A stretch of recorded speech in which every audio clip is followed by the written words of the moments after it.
याबाबत दुःख करत बसू नका, कारण काळ अनंत आहे. वारंवार प्रयत्न करावा, सतत प्रगतीच्या दिशेने पाऊल टाका, सतत कर्तव्य करीत राहा. आज तुम्ही नक्की उठा, जागे व्हा, थांबू नका, जोपर्यंत ध्येय प्राप्त होत नाही. जीवनात चढ उतार येतच असतात. नेहमी हसत राहा, असा चेहरा कायमचा जो हसत नाही. अहंकारापासून तितकेच सावध राहायचे. मसाळलेल्या भुवयासारखे असतात.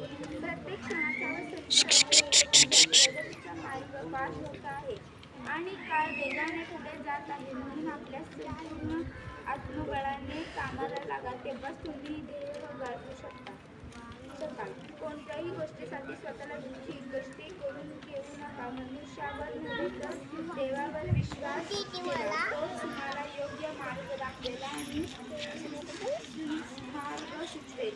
स्वतःच्या मनाला नेहमी कामात गुंतवून ठेवा, त्याला रिकामे राहू देऊ नका. जीवन गांभीर्याने जगा. तुमच्यासमोर आत्मोन्नतीचे महान कार्य आहे आणि वेळ फारच थोडा आहे. बेसावधपणे जर तुम्ही नको त्या गोष्टीत गुंतून राहिलात तर तुम्हाला दुःखी व्हावे लागेल आणि अधिकच वाईट स्थितीत जाऊन पोहोचाल. धैर्य व आशा बाळगल्यास जीवनातील सर्व प्रसंगांशी सामना करण्याची योग्यता तुमच्यात लवकरच येईल. बस खाली पुढे. तुम्ही स्वतःच्या बळावर उभे राहा. आवश्यक वाटत असेल तर संपूर्ण जगाला आव्हान घ्या.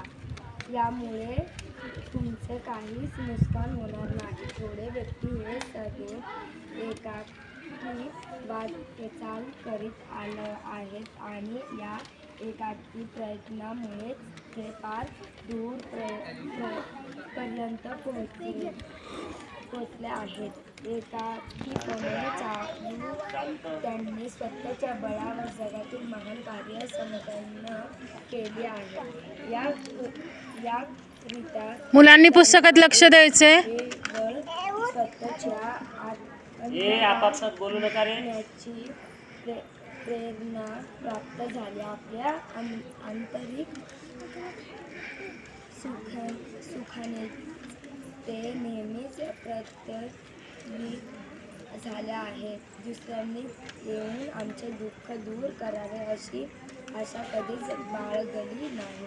स्वतःच्या वृत्तीमध्ये त्यांनी आपला आश्रय शोधला आहे. एकटेपणा हे जीवनातील परम सत्य होऊ, परंतु एकटेपणापासून घाबरले, रागा करणे, कर्तव्य पथावरून विचलित होणे हे बस खाली. वाच.